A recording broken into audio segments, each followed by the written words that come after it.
দক্ষিণী সিনেমার জনপ্রিয় অভিনেতা ধানুষ ও বলিউড অভিনেত্রী মৃণাল ঠাকুরের বিয়ে আগামী 14 ফেব্রুয়ারি ভালোবাসা দিবসে হতে পারে এমন গুঞ্জন নিয়ে সামাজিক মাধ্যমে চলছে নানা আলোচনা। যদিও এ বিষয়ে এখন পর্যন্ত ধানুষ বা মৃণাল কেউই আনুষ্ঠানিক কোনো মন্তব্য করেননি। এই সময়েই নিজের অতীত প্রেমের তিক্ত অভিজ্ঞতা শেয়ার করলেন সীতারামম খ্যাত অভিনেত্রী।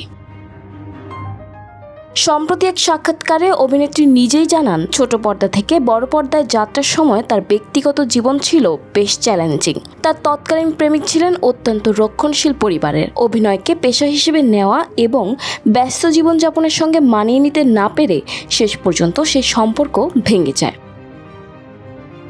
মৃণালের ভাষায়, আমার প্রেমিক ভয় পেয়ে পালিয়ে গিয়েছিল। আমাকে বলেছিল, তোমার হঠকারিতার সঙ্গে আমি তাল দিতে পারবো না।